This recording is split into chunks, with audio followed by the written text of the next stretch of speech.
بسم اللہ الرحمن الرحیم۔ السلام علیکم۔ روزانہ واقعات سننے کے لیے اس چینل کو سبسکرائب کریں۔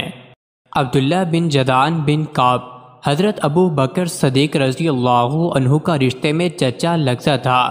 اس کا شمار زمانے جاہلیت کے ان لوگوں میں ہوتا تھا جو لوگوں کو کھانا کھلانے اور امداد فراہم کرنے میں صف اول میں گنے جاتے تھے۔ شروع میں یہ فقیر و کنگال تھا، بد چلنی اس کی عادت تھی اور معصیت و گناہ کے کاموں میں بکثرت ملوث رہتا تھا۔ اس کی اخلاقی پستی اور شرارتوں سے تنگ آ کر اس کے خاندان و قبیلے والے اسے نفرت کی نگاہ سے دیکھتے تھے۔ اس کا گھرانہ بلکہ اس کا باپ بھی اسے سخت ناپسند کرتا تھا۔ گھر، خاندان اور قبیلے کی نفرت انگیز نگاہوں کی تاب نہ لا کر وہ ایک دن مکہ کی گھاٹیوں کی طرف نکل پڑا۔ اس کی نظر پہاڑ کی ایک کھو پر پڑی۔ سوچا ممکن ہے اس کے اندر کوئی موذی جانور ہو جو مجھے موت کے گھاٹ اتار دے۔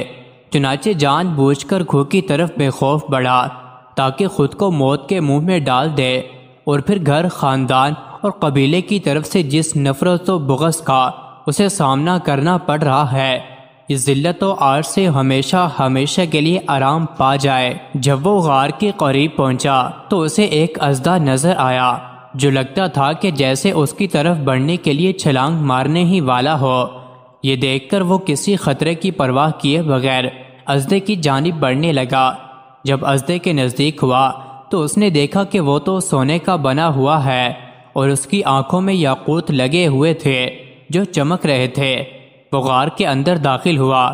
غار میں قبیلہ جرہم کے بادشاہوں کی چند قبریں تھیں۔ ایک قبر حارث بن مزاز کی بھی تھی جو ایک طویل مدت پہلے غائب ہو گیا تھا اور کسی کو معلوم نہیں تھا کہ آخر وہ گیا کدھر۔ آیا اس سے آسمان نے اچک لیا یا زمین کھا گئی؟ عبداللہ بن جدعان کو ان قبروں کے سرہانے سونے کا ایک تختہ ملا جس پر ان بادشاہوں کی تاریخ وفات اور ان کی مدت حکومت کی تفصیل درج تھی۔ نیز ان کی قبروں کے پاس ہیرے، جواہرات اور سونے چاندی کا انبار تھا۔ عبداللہ بن جدعان نے غار کے اندر سے حسب خواہش جواہرات لیے اور غار کے منہ پر پہچان کے لیے نشان لگا کر نکل گیا۔ جب وہ لوٹ کر اپنی قوم کے پاس آیا تو انہیں خوب دولت سے نوازا۔ چنانچہ لوگ اس کو محبوب جاننے لگے اور اسے اپنا سردار بھی تسلیم کر لیا۔ عبداللہ بن جدعان لوگوں کو کھانا کھلاتا اور جب بھی اس کے پاس دولت ختم ہو جاتی تو غار سے جا کر حسب خواہش ہیرے، جواہرات اور سونا چاندی نکال لاتا۔ لوگوں کو کھانے میں کھجور اور ستو دیتا اور پینے کے لیے دودھ کا بندوبست کرتا۔ عبداللہ بن جدعان نے ملک شام کی طرف 2000 اونٹ بھیجے تھے جن پر گیہوں، شہد اور گھی لاد کر مکہ لایا گیا۔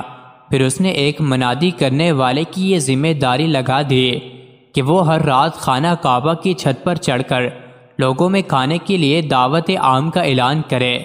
چنانچہ ہر رات وہ منادی کرنے والا اعلان کرتا، ابن جدعان کی دیگ کی طرف آؤ، یعنی اس کی دعوت طعام کو قبول کرو۔ صحیح مسلم کی شرح میں عبداللہ بن جدعان کی دیگ کے متعلق لکھا ہے۔ ابن قتیبہ کہتے ہیں عبداللہ بن جدعان کی دعوت طعام والی دیگ اس قدر بڑی تھی کہ اس سے اونٹ سوار سواری کی پیٹھ پر ہی کھانا لے کر کھا لیتا تھا، مگر اس قدر فیاضی اور دعوت عام کے باوجود بھی وہ اللہ کے دربار میں سرخرو نہ ہو سکا۔ مزید ایسے ہی ویڈیوز کے لیے چینل کو ضرور سبسکرائب کریں۔